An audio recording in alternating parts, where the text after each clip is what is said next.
So any sort of comments as to their alleged dangerousness, there's no evidence of that. There isn't even a presumption of that. The Tate brothers' lawyer, Glandian, said they are being detained unlawfully by the Romanian authority. Glandian, who appeared on Piers Morgan's Uncensored, echoed Andrew Tate's claim that the Romanian prosecutors have not presented any evidence that they actually committed any crimes. She disclosed that the prosecutors have been investigating since April and yet could not present any evidence.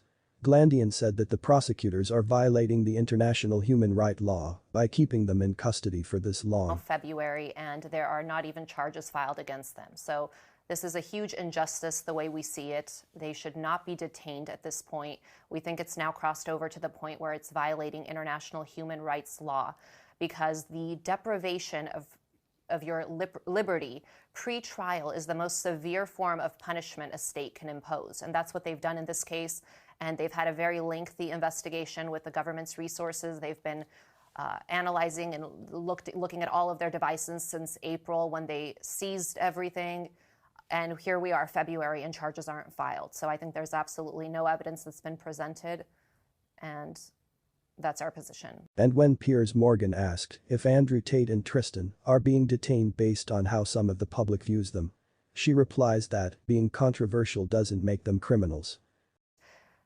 They're controversial public figures, but that's not a crime. And at this point, we have not been provided any proof that they've committed any crimes, nor have they even been charged. So I would ask that people presume them innocent as they are. Andrew Tate, Tristan, and their alleged female accomplices were at Bucharest Court of Appeal on Tuesday to challenge a judge's decision to extend their detention for the second time by another 30 days, which they lost. According to Daily Mail, a judge in Bucharest ruled that the two young women who denied being trafficked by the Tate brother did not realize they were enslaved because they had been brainwashed. The two women are said to have repeatedly told the court that they worked voluntarily for Andrew Tate and his brother, but a clinical psychologist's report stated that they were both traumatized and did not realize they were being exploited.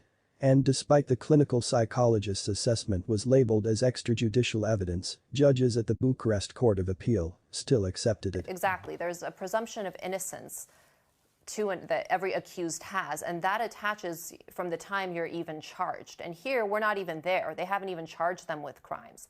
So any sort of comments as to their alleged dangerousness, there's no evidence of that. There isn't even a presumption of that. They need to be presumed innocent. And that hasn't happened in this case. There's really a lack of evidence, and they are being detained unlawfully at this point.